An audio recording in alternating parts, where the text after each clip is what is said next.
Hall effect analog paddles for throttle and brake control. Intended to be somewhat universal for any PC sim racing wheel utilizing a 50 or 70 millimeter disconnect, and possibly some others. This is our first implementation, and we're starting with a beautiful GSI wheel.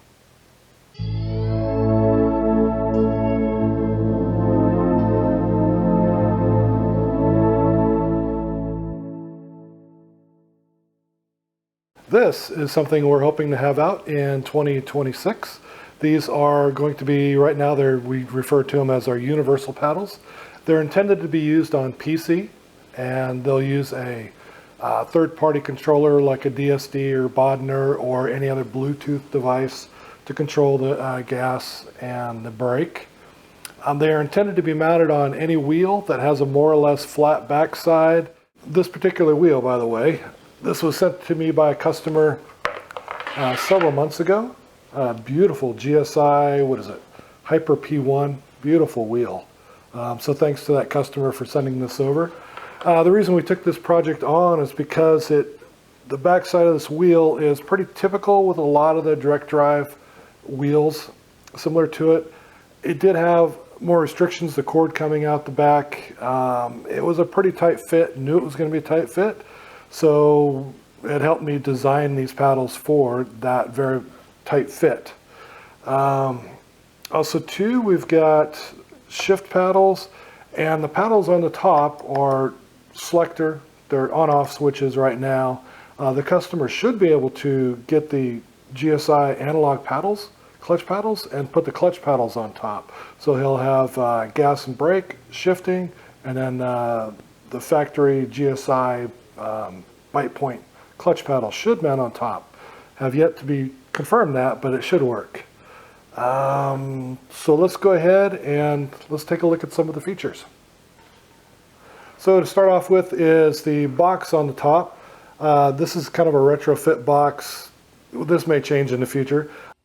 And just like that, the future's here. This is the new Derek Spear controller cover. A little bit more streamlined. This one is built specifically for the DSD controller. Theoretically, I could make them for other controllers as needed. And here's how it goes together. So the new unit's going to use a custom machined piece of high density plastic, custom fit for the Derek Spears board, which we'll just drop in. A couple screws to hold it in. 3 millimeter carbon fiber cover. It's milled out a little bit for extra clearance around the contacts, solder contacts, I should say.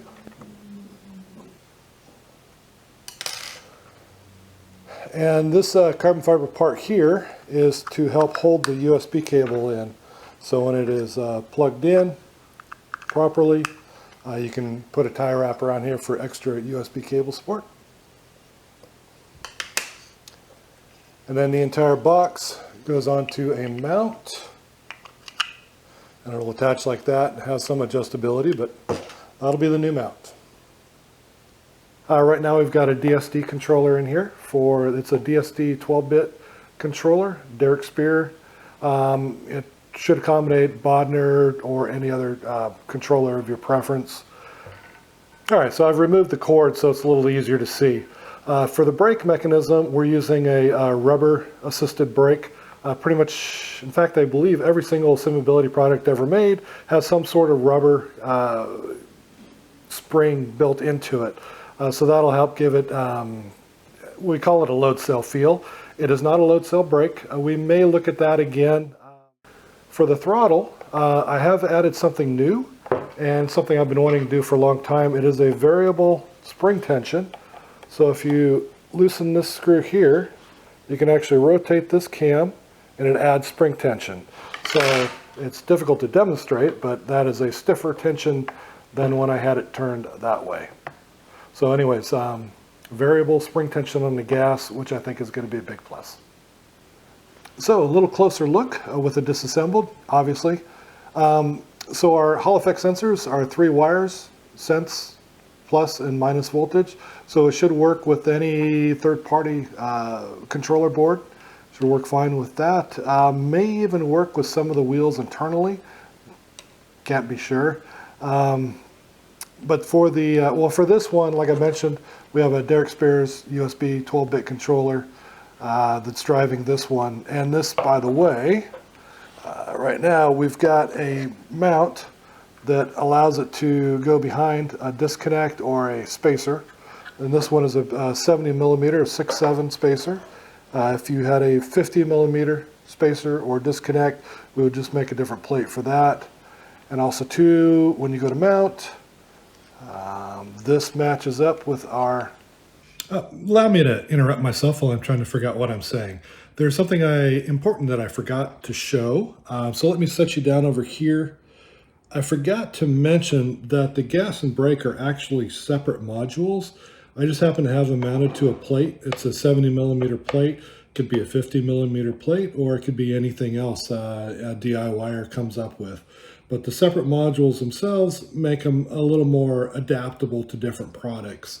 On the bottom, there is a 1/4-inch plate, 3 threaded holes, making it easy to mount. And it's completely self-maintained. You can see the Hall effect sensors down here. So I'm hoping that these will be good for DIY. Also too, they are quite intentionally modular or built out of pieces.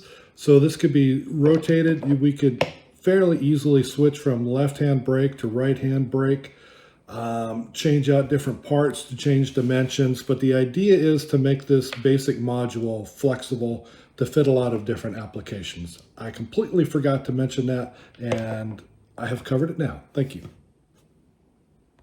6/7 pattern. And so the paddles would set down on there.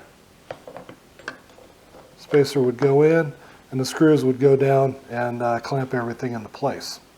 So that's the plan for any wheel that has a nice flat backside. There's quite a few of them, I know.